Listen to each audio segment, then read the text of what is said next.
Louisiana Eats is brought to you with major support from Zatarans, a New Orleans tradition since 1889.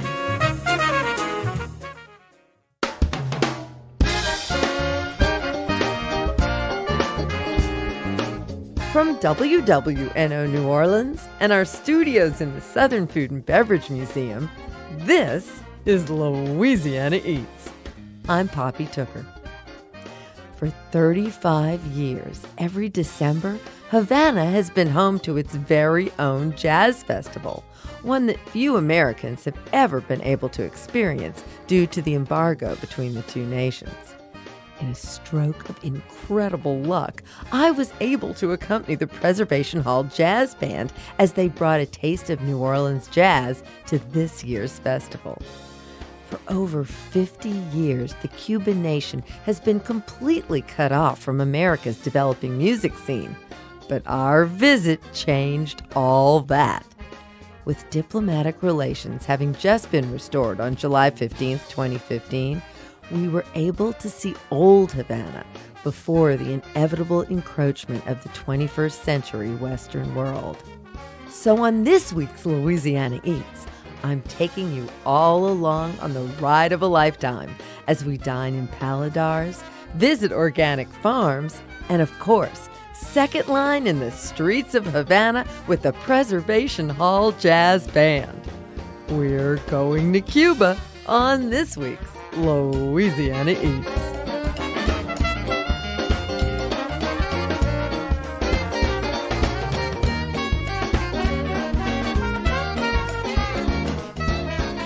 My name is Greg Lucas. I'm the development director of the Preservation Hall Foundation, and I work with the touring Preservation Hall Jazz Band as the tour manager on the road.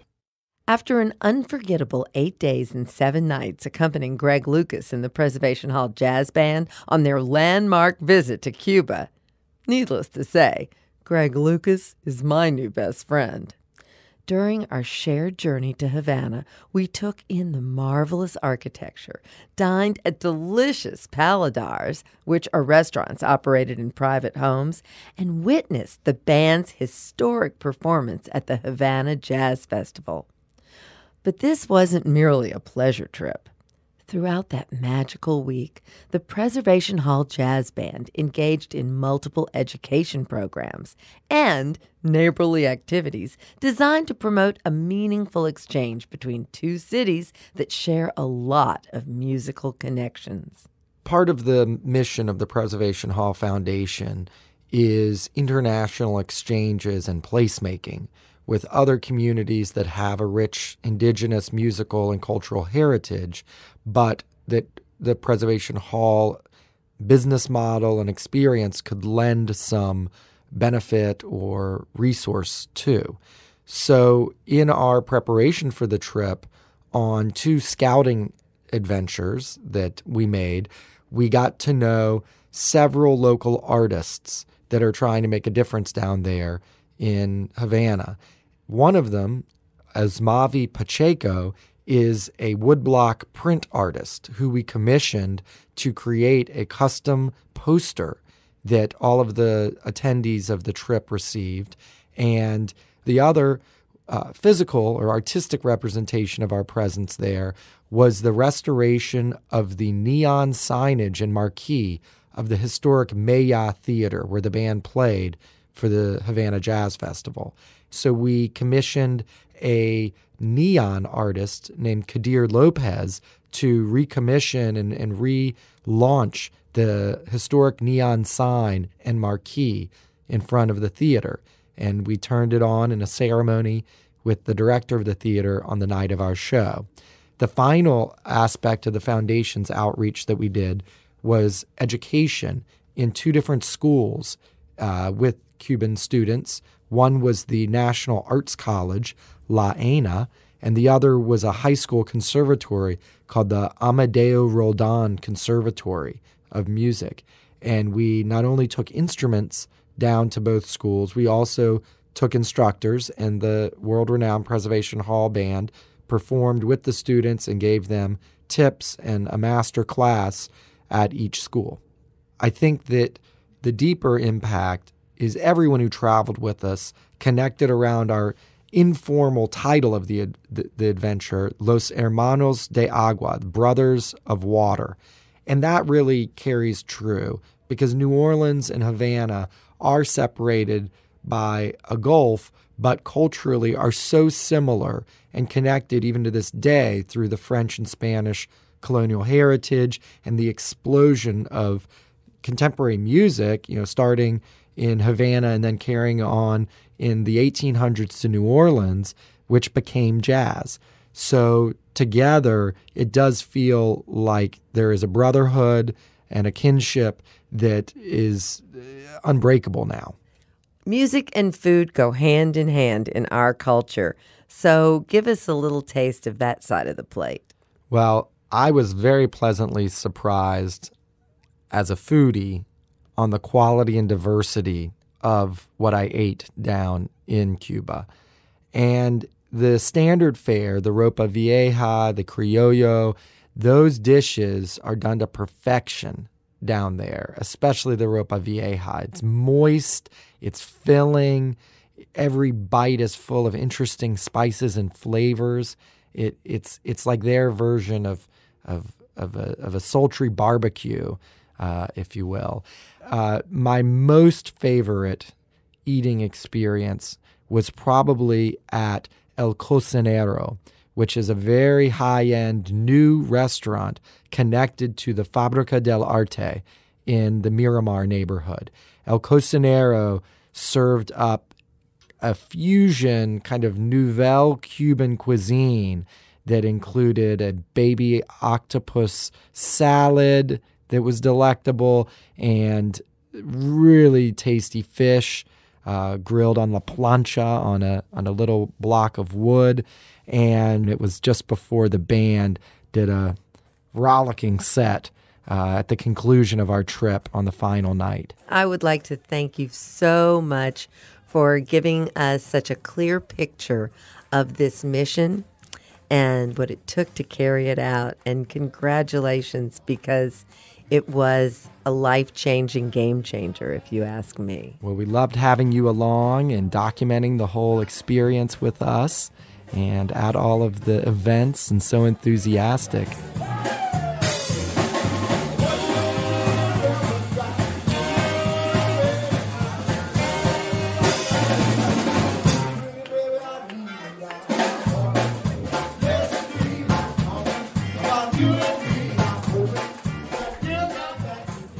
That's Greg Lucas, Development Director and Tour Manager of the Preservation Hall Jazz Band and Foundation.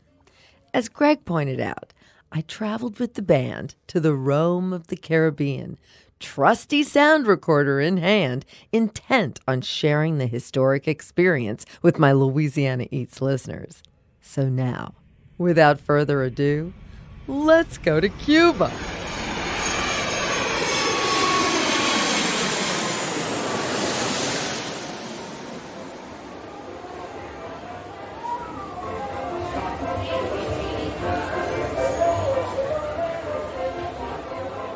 The evening we arrived in Havana, Peter Sanchez, co-founder of Cuba Tours and Travel, hosted our opening night dinner at Paladar San Cristobal. Yes, that very same Paladar where recently Obama and his family dined. Sorry, Obama. Me and the band beat you there.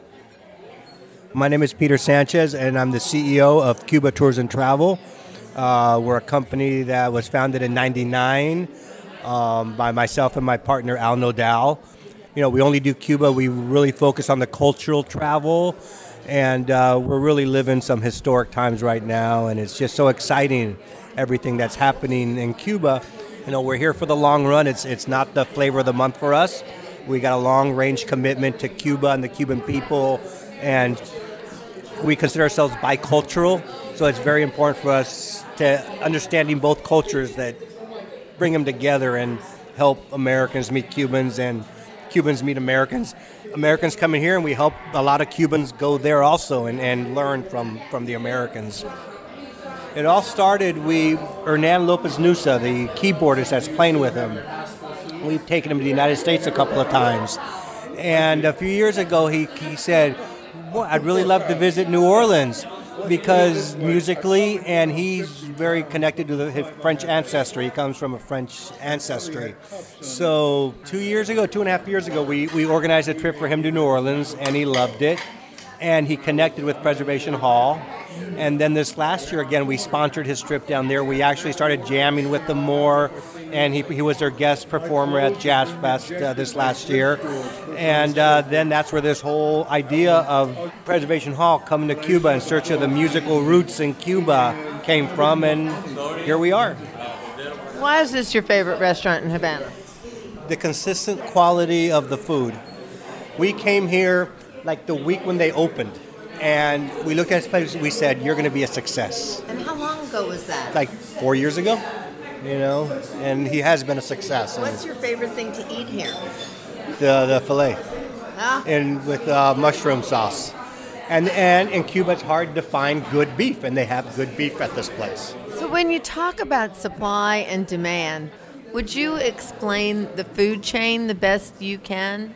Well, sometimes it's a problem, the consistency of the crops and the food. If you have a certain menu, sometimes it's hard to keep it up because things disappear. Yeah, it's hard to get, the hardest thing to find in Cuba is beef. Pork is not really a problem. Fish, again, you can find fish. And especially if you have a place like this where you become a good client for some fishermen, they're going to find a way to get it to you. But I don't understand why it's such a problem, because it's an island. It's surrounded by water. If there would be one single thing I would think that would be easy, it would be seafood. Sure. But the thing is that they really control the water here. So there's very limited boats that have had access to water because they're afraid that the people who jump on these boats will end up in Miami. So the thing is that having access to a boat or having access to the water kind of is difficult because they really control the boats and the water here for the people leaving to Florida. A lot of people fish right off the Malecón out here. You see them fishing all the time, but you can't do anything commercially there. But I know a couple of fishermen that have a license and they sell to the state, but they kind of leave half of their catch in the water and then come back later, pull it out, and bring it to places like this. So, Cubans are very ingenious in getting around the system, so they'll find a way, again, to supply some of these better restaurants.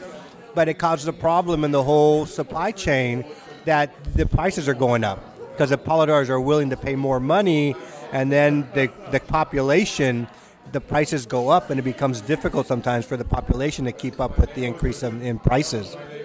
How often have you dined here? Every time I'm in Havana, I come here. This is a wonderful restaurant. The owner was born here.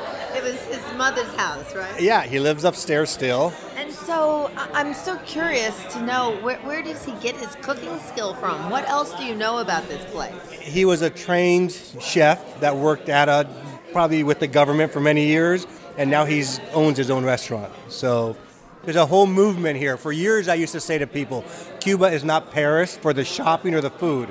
But now with this new movement of the private restaurants and the Paladares, it's kind of becoming a foodie type of destination where you do find really excellent restaurants because these owners are now owners of their own businesses. And if they do good, we'll keep coming. If they don't do good, we'll go someplace else. The state didn't really care about that, but they do care because it's their business. So how does this name of Paladar come to being in Cuba for these private restaurants? Basically, in 1994, when they legalized the restaurants here in Cuba where a person can own a private restaurant. And today, this is the best business a Cuban can have, is a good Paladar like this gentleman here. At that time in 94, well, first of all, Cubans are soap opera fanatics. They love soap operas. And at that time, there was a soap opera from Brazil called Paladar. And it's about these sisters who opened up a little restaurant, and they eventually grew it into a chain of restaurants and became millionaires. So the soap opera was happening at the same time that these new restaurants were popping up. So everybody started to call them Paladares because of the soap opera. So hopefully some of these owners here someday will grow their businesses and also become millionaires. So how many of them do you think are operating in Havana right now? 300 at different levels. I mean, we're here at probably one of the nicer ones. But from restaurants like this down to cafeteria type things where you can get pizzas or sandwiches, there's 300-400 in Havana. There's about 2,000 of them in the country right now, private restaurants, which is, again, the best business right now that somebody could have in Cuba is a successful Paladar. The challenge is supplying the place. That's why successful Paladar owners in this country are my heroes, because restaurant business is not easy any place in the world, much less a place like here where it's difficult a lot of times to get the ingredients to keep the consistency of the food going. And again, that's why I love this place, because it has never failed me with consistency. Okay, hold on your glasses with your right hand and repeat after me what I'm saying. Do the same. Arriba! Arriba! Abajo! Abajo! Al centro! Al centro! And then you have it adentro! Adentro! One shot. Cheers.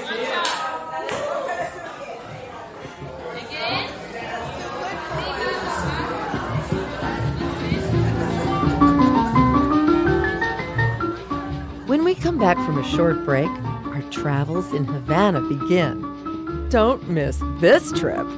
Stay tuned. How would you like to spend the weekend in Havana? How would you like to see the Caribbean shore? Come on around away over Sunday, where the view and the music is tropical. You'll hurry back to your office on Monday, but you won't be the same anymore.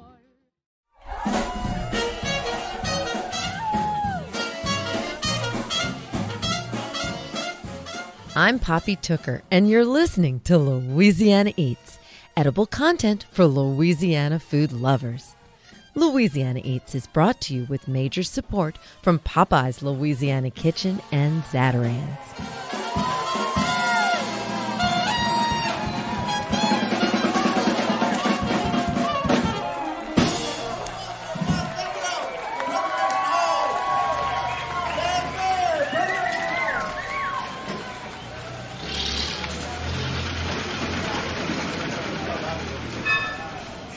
My name is Viviana Rives. I work here in Cuba for the Havana Travel Company, based in Havana, and I do a lot of groups from all over the world, but mostly Americans. One of the incredible perks of traveling with the Preservation Hall Band was our tour guide, Viviana. The bright, beautiful, and articulate Viviana totally took us under her wing and helped us maneuver the many confusing contradictions of life in Castro's Cuba. I was born in an island south of Havana, which is called Isle of Youth, former Isle of Pines. How did you end up living in Havana? I came to Havana to study at the university. At the beginning, when you start studying in some other province, which is not the one you were born at, the government provides you with like a boarding school kind of thing. Dorms, food, everything for free as a whole educational program. So during the university, I stayed in the boarding school. Later on, I had a relationship, a boyfriend kind of thing, so I started living with him, and now we live in Havana. Viviana, I'm really curious to hear from you about the changes that have taken place in the last few years over the farmers' ability to sell direct to restaurants, paladars, and that sort of thing, instead of having to go through the government. There's been a lot of measures related to that as a way of motivating people to go back to the fields and become farmers. So one of the measures is precisely that one. Now they can sell directly not only to Paladares but also to hotels. They can sign contracts directly with the hotels and become their official providers. And how does it work for the fishermen? Does it work the same way?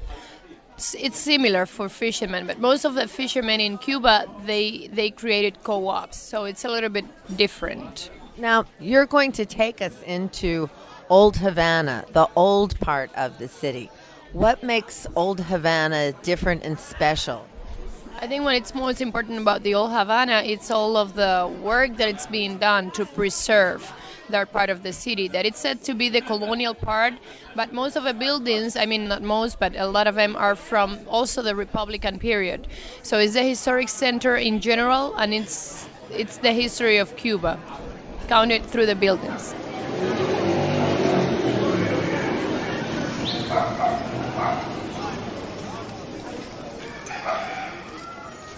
As we walk along the streets in Old Havana, there are food vendors. There are people selling from carts, selling all sorts of things, and even selling from trays and boxes, things I've never seen before. What are the things that these people are selling? Various things, going from fruits to ice cream to chivirico, which is a really popular flour kind of candy with sugar. Thing that is really popular in Havana, peanuts. The white cones you see all over Havana or all over Cuba, those are peanuts cones.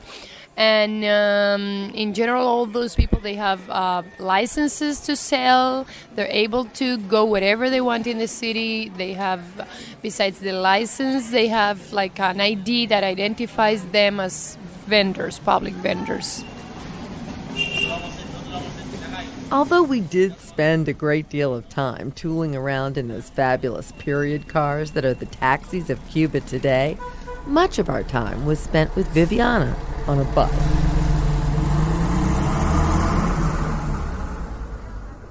One of the initial things that Viviana wanted us to be aware of was the money system in Cuba. There is no taxation in Cuba. Government doesn't get money from taxes. They get money from everything and nothing at the same time, meaning that they have to redistribute for example, the main income source in Cuba nowadays is the exportation of services, like professionals going to other countries. Let's say doctors going to Brazil. Last year we sent 2,000 doctors to Brazil, and each doctor is paid $5,000. But that money comes directly to Cuba, and the doctors actually get 1,000, right? Compared to the salaries of other doctors living in Brazil, that's nothing. But compared to the salaries they had here, that's a fortune. So as a Cuban, if you get to the U.S. legally or illegally, doesn't matter, you get a lot of support from the government. You get the work permit in 3 months, you get your residence in a year, you get your citizenship in 4 or 5, something like that, years. You get help, Medicaid, and help to go to school and study English for 2 or 3 years for free or something like that. The thing is that compared to other Latinos, Cubans get a lot of privileges. If you want to leave Cuba, the country to go is the U.S. because you're gonna get help. So with the normalization of relationships, people are afraid of losing those privileges because that's what the Cuban government is advocating for. In the 90s, when we were in this very deep crisis with help from anybody, we were alone in the middle of the ocean. The way out of that economic crisis was tourism. So several hotels were built, like many of those you see around here. Cuba needed a way to get foreign currency into their economy, so a dual money system was established, coups and pesos. The Canadians and Europeans, who have long been able to travel to Cuba, exchanged Canadian dollars and euros for coups. Here's how it works today with American dollars. No matter where you have money changed, the exchange rate is the same. $1.25 for 1 Cuban convertible peso, or coupe. Now, here's the catch. Foreigners can only spend coups, and Cubans can only spend pesos. The two currencies look remarkably the same, but coups are a bit more colorful. Street vendors and farmers market vendors are quite eager to give you change in pesos. The exchange rate in pesos for coups is more than 26 pesos for 1 coupe. Pretty tricky, huh? £1.25. Hasta estaba en inglés. Oye, ¿cómo es eso? Son un detector de metales, ¿cómo es eso? What is this fruit? Mango. Mango. And this? Mandarina. Tangerine. 25 per pound. 25 copas. So this is the farmers market. This is where you come to get all of the fruits, all of the vegetables, the fresh ones. What are the difference between all these tubers over here? Oh, big flavor! It's totally different. Carrots, yuca, malanga, similar to taro root, but taro root grows in the swampy area. This is regular land, regular dirt. Sweet potato. So the flavors are totally different. At the market, I spent my kooks on a repurposed Havana Club rum pint bottle filled with something called Ricardo's Picante Afrodisiaco. El picante, la Viagra cubana. Viagra cubana, afrodisíaco. Hot pepper sauce. Ese sí está bueno y es afrodisíaco porque tiene picante con jengibre. Cuban food is remarkably bland, but their pepper sauce is anything but. Woo! Holy moly. Caliente. Caliente. They make the green-colored sauce from a pepper they call the wow wow pepper, which is similar to our bird's eye peppers. I didn't mind getting my change in unspendable Cuban pesos on that purchase. Okay.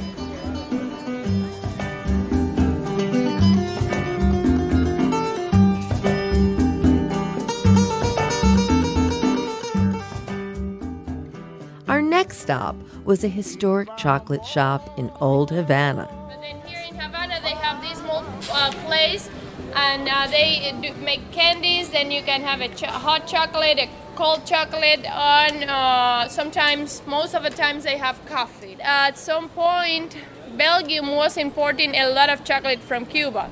So, Viviana, explain to me, why is this the Museum of Chocolate? they created the Museum of Chocolate here with many of the molds and many of the cups to drink chocolate that were collected in the old Havana, and they did like a museum here to exhibit those items.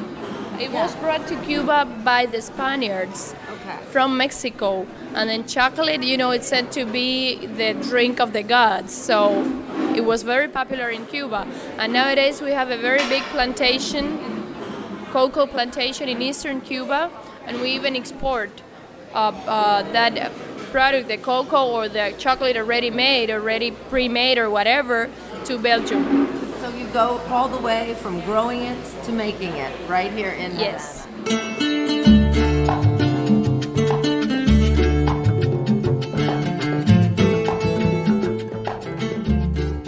What is more synonymous with Cuba than rum? Mojitos, anyone?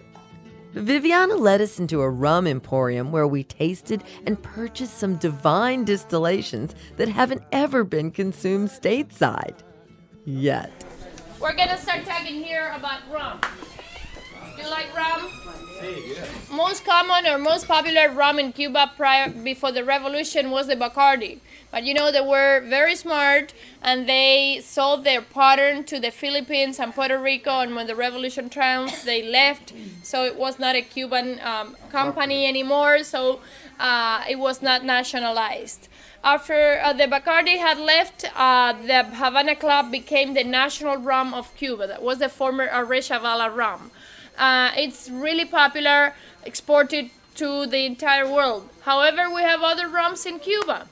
We have, for example, the Santiago de Cuba, we have the Caney, and those two are made in the former Bacardi factory with the same masters of rum, with the same barrels, the same raw materials, and then it's a really, really good rum that is not exported anywhere. So you find it only in Cuba.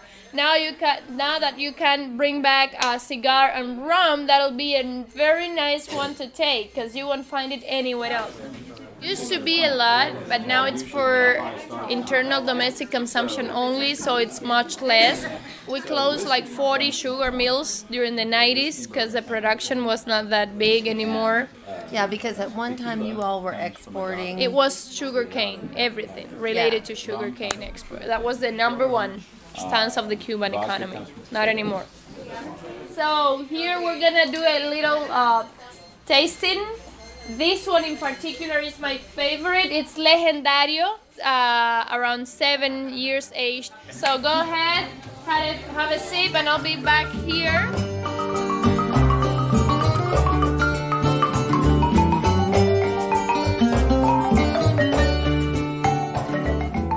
The other most sought-after souvenir besides rum is, of course, cigars. We traveled into the countryside outside of Havana to visit a tobacco farm and learn why Cuban cigars are considered the best in the world. He's saying today it's tobacco weather. Porque el tiempo está del norte. Because the wind is coming from the north. Tienes que regarla. Mejor año de tabaco, el año que no llueve nada. Best year for the harvest, for the crop, the year in which it doesn't rain, Pero que haga frío. but with cold weather. So he has 32 acres here, 150,000 plantas. and he plants 150,000 plants, Todo manual. everything by hand, Plantamos planta por planta one by one, y recogemos hoja por hoja. and they harvest leaf by leaf. Se necesitan 5 hojas diferentes To make a good cigar, you need 5 different leaves de 2 variedades de plantas. of 2 varieties of plants. Una, tabaco negro de sol, One, black tobacco, the sun variety, que es este. this one. El otro, tabaco negro tapado. The other one, tabaco negro tapado, would be the one that you cover with like a mosquito net. Pero el aroma, que es muy importante, But the smell, which is the aroma, which como is dicen los very libros, important. se produce a pleno sol. It's produced under the sun. And where did he learn all that? I think here, dice que donde aprendiste todo eso. Esto es una tradición. This is a family La tradition. mejor universidad. Best university in the world. How many generations? ¿Cuántas generaciones? 3. 3. Gracias. Ahora lo vamos a invitar a tomar un café Now he's going to invite you to drink a coffee. y le vamos a demostrar cómo se hace un puro. And he'll show to you how to make a cigar. Para que vean el por qué se dice que es el puro de la mejor tierra que hay. So that you see why it is said that it's the best tobacco land in the world. So let's go through here. Kelly, you want to come closer a little bit in between here? So this is the first wrap, the one that he has in his hands now. A esta hoja se le quita el nervio central You take out the central nerve of the vein of the leaf, la ponemos de forma escalonada. and then you put one half on top of the other half of the leaves. Después vamos a utilizar las hojas de tripa que son de la misma planta pero tienen diferentes funciones. So then he's gonna use the filling, the inside part. Same part, but different position within the same plant. Estas hojas tienen el sabor, esta la combustión y este el aroma. So this one is the flavor or the strength of the cigar. This one is combustion and this one is aroma. ¿Y en qué posición de la planta está cada uno? Esta tripa se coloca en un molde donde le vamos a dar 30 minutos en esta prensa que hay aquí al lado. That was the first procedure. Then you put it in this press, and then for 30 minutes they put it over there. In the very corner there is a kind of artisan-made press. Ya pasado 30 minutos le cortamos todos los sobrantes. After 30 minutes they cut all what is left, what is out of the mold. Y le damos media vuelta a cada uno. And then they turn the cigar and put it again. 10 more minutes. Pasado ese tiempo ya la tripa está lista para pasarle la última hoja en la hoja de la capa. After those 40 minutes, that inside part is ready for the final wrapper. Esta hoja. Beautiful.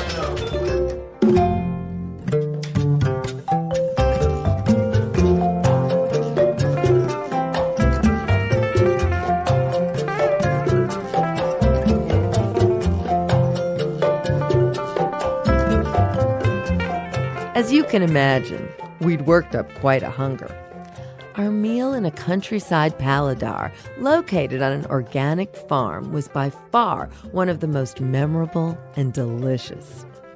Interestingly, most Cuban food is organically grown. Why? Because they haven't had access to the chemicals and pesticides that have polluted our American agriculture. We were greeted by Mrs. Garcia, the beautiful blonde and very pregnant farmer's daughter who had prepared our lunch. Mi nombre es Rebecca Garcia y acá estamos en la finca ecológica del Paraiso. Esta es la primera finca orgánica en Viñales.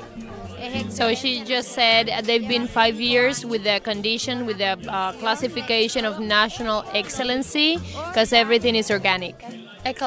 Organic. All organic here. Yes. What are some of the foods that you cook? Bueno, acá hacemos el cerdo. So pork, lamb, chicken, rice and beans, a lot of vegetables like squash, like yuca, like sweet potatoes, goat also, all kinds of things, but all made with charcoal, vegetable charcoal, cooked with the vegetable charcoal ovens, kind of. Yes, very rustic and beautiful. What was your motivation in doing this? ¿Qué te motivó a empezar este tipo de finca? Bueno, en sí fue mi papá. My dad is the owner and the starter of everything. She runs the food business after people started to come here looking for food, but he was the one that created the whole idea. Así que aquí está. I asked if I could meet her daddy, the farmer. So she took me around to the outdoor kitchen to meet him. Third world kitchen conditions prevailed as chickens were slaughtered and roasted over open fires and dogs roamed free in the muddy yard. Hola. Hola. ¿Qué tal? Bien. Hola. Bien. I would like to know what motivated you to begin farming organically. This place right here, it's 204 meters above the sea level. And to be able to grow things here, they had to do a lot of terraces. So the best way to produce here, it's doing it in an organic way. Esta finca es excelencia nacional en Cuba. The farm is National Excellency. That's a kind of title awarded to farms in Cuba by national institutions like the Ministry of Agriculture, for example. Hacemos producir todo el año. They do rotations all year round. Una de las cosas que me motivó So that organic kind of producing was what motivated him. That's the way it used to be before. So he's like taking back those traditions of not using machines but animals. How long has your family been farming? ¿Por cuánto tiempo su familia ha estado en la agricultura? No, yo siempre he estado en la agricultura. Since he was born, always. Lo que nos dedicábamos a otro tipo de cultivo. But they would do other kind of crops and harvesting. Hoy reconozco que la agricultura orgánica es lo máximo en el mundo. Now he recognizes that organic agriculture is the best thing in the world. Well, the food is very delicious. And so your daughter is that delicious cook. Is this old family food? Is it food that she has created? Where do the recipes come from? La comida era deliciosa y su hija es la que cocina, su hija es la que creó estos platos. ¿De dónde vienen las recetas? No, esa parte de So his daughter runs all the kitchen thing, all the food thing. But I think it's all traditional food from the Cuban countryside. How long have people been coming to your restaurant here? ¿Cuánto tiempo llevan las personas viniendo a su restaurante aquí? Bueno, esta finca. After the hurricanes, Gustav, Ike, and Paloma in 2008, the farm was devastated.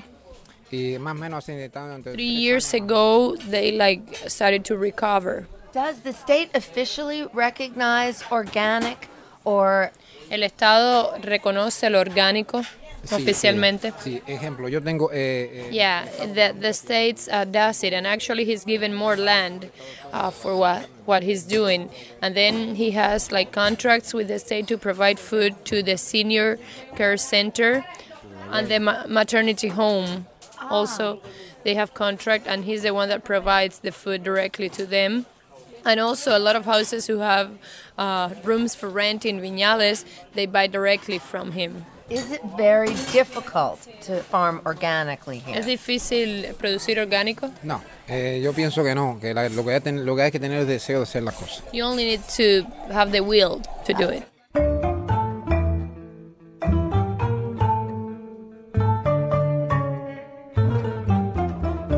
What is the Malanga? Stay tuned, and we'll answer that question when we come right back.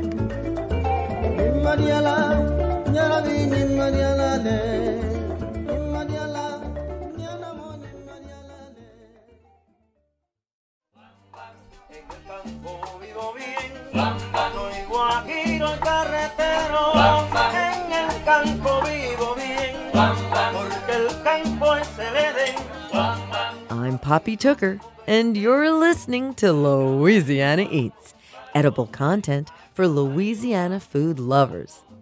Louisiana Eats is brought to you with major support from Rouse's Markets and by the Napoleon House, historic charm in the heart of the Vieux Carré, home of the Pim's Cup and toasted muffaletta. Lunch, dinner, and private events are available at 500 Charter Street in the French Quarter.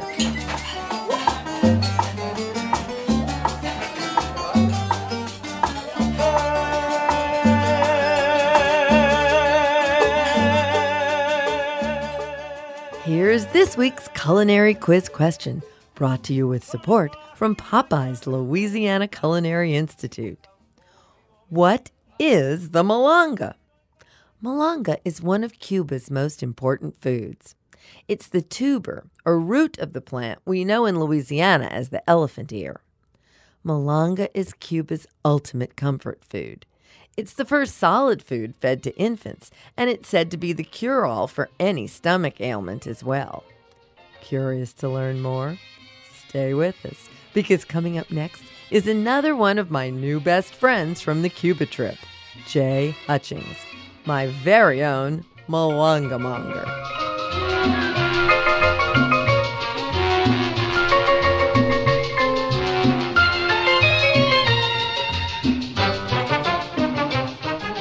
Almost immediately upon arriving in Havana, I met Jay Hutchings and his wife, Rebecca.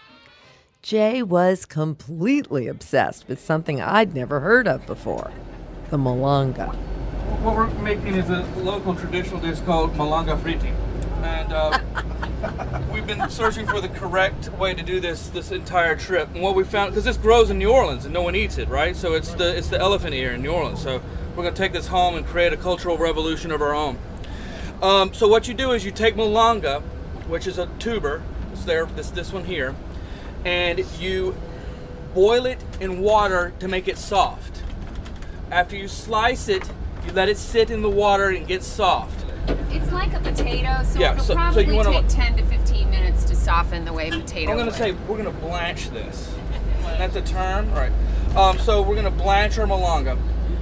And then what you do is you grate the Malanga and then you ball it into little balls.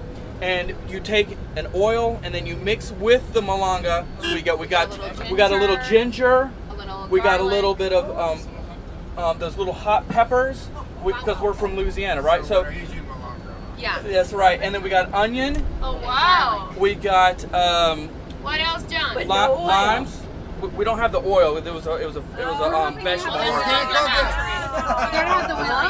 It's a vegetable market. Right. And we got there was something else that we got. The ginger, garlic, lime, onion. We got cucumber for a garnish. I don't think that's a cucumber. No, it's not. But she said that was the secret ingredient. That's what's going to make our Malanga fritters the best in the Western Hemisphere. Looks weird, that secret ingredient. Yeah. After our return from Cuba, Jay and Rebecca invited me to their Garden District home, where he's currently propagating the Malanga in his own backyard. Jay, I'm so excited. You know, one day you have a dream, and then you get your dream realized. Which one of these Malangas are we eating tonight, Jay? Well, it's actually, I have one that's planted up here that I got from the local Latin American market here in town, and there's several different ones around. So there's different varietals and different species of elephant ear. I think there's over 100, at least over 100, maybe over 130 different species of elephant ear, and they range from anywhere from the tropics of South America and Central America, the Caribbean, and into Asia and Africa. So the ones that are used in Latin American cooking. There's two different varieties. There's one that's a swampy Malanga, and there's one that's a dryland Malanga. We'll be eating the dryland Malanga tonight.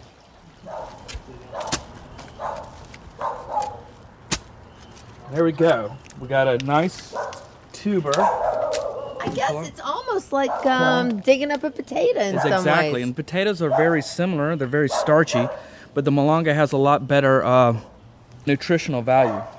So it has a lot more calories. So I believe that for like a third of a cup of Malanga, it's about 70 calories as compared to a potato, which is about 40 calories. But it has a lot of fiber, 3 grams of fiber as opposed to a gram for a potato. And a potato has about a gram of protein, and so does Malanga. It's also rich in a lot of micronutrients, particularly potassium, which is often used for patients to offset if they have high blood pressure and those sorts of things. So it's a high potassium food. That also means that people that should not have high potassium food should probably stay away from it as well. Well, speaking of staying away from it, I did hear that there are some elephant ears that are poison. What are the rules with this? What I would suggest is that you go to a market and buy your Malanga, and you can plant half and eat half, and then you know that you're eating a variety that is edible and without any problems. My understanding is that the leaves and the heavy roots will have high concentrations of calcium oxalate, which can be broken down by leaching that out or by boiling it. So it's in the leaves as well as in the cormers, I believe they're called. So you can get around the trouble. Kind of what happens is if you eat it when it's not properly prepared, it'll taste like you're eating little blades. You're tasting the calcium oxalate crystals. Oh my so if you prepare it properly, then you can get rid of that. Well, can we prepare some properly? Let's do it. So I give all the credit to my beautiful, lovely wife, Rebecca, who is the Malanga Monger in the kitchen here. What she did was take the Malanga and finally grate it and mixed it with scallions and, was it parsley? Onions, scallions, cilantro, apple cider vinegar, lime juice, eggs. What was the secret ingredient? Crystal hot sauce. Yeah. Of course it was. Well, something tells me deep in my heart it's going to be better than anything we tasted in Havana. Well. Wow. Yep. Yeah. Wow. Really, really, yeah, way better than anything we had So, in Havana. This is a little labor intensive. How long does it take from start to finish? Well, thankfully I have a Cuisinart, so it's not so bad. And really it's just you have to let it sit overnight so that it's not tough. But I would say maybe an hour of prep work, and then you just do this at the table and put them on the table as they're hot and serve it with lime and a little bit of crystal hot sauce, and it's ready to go.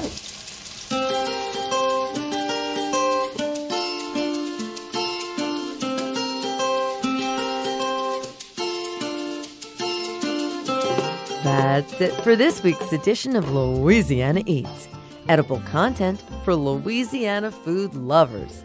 Tune in next week when we investigate the effects of hormones on your diet with Dr. Mignon Mary of the Remedy Room. Hormones actually, I think, play the most important role when it comes to weight loss. It doesn't matter what diet you choose or what food you're eating. If the hormones aren't in balance, then you're not going to have as great a success. Subscribe to our podcast, hear today's show, or catch up on previous editions anytime online at itsneworleans.com. Louisiana Eats is made possible with major support from Popeye's Louisiana Kitchen, Rouse's Markets, and Zatarain's. Additional support for Louisiana Eats is provided by the Shreveport-Bossier Convention and Tourist Bureau and by the Palace Cafe, home of crab meat cheesecake and white chocolate bread pudding in the historic Whirlwind Music Building on Canal Street. Original theme music by Johnny Sketch and the Dirty Notes. Big thanks to producers Joe Schreiner and Sarah Holtz, and to the Preservation Hall Jazz Foundation, who made this Louisiana Eats episode possible. You can learn more about the Foundation's work and how to become a member at prezhallfoundation.org. Come visit us anytime in our Louisiana Eats studios at the Southern Food and Beverage Museum. I'm Poppy Tooker. Louisiana Eats is a production of WWNO and the University of New Orleans.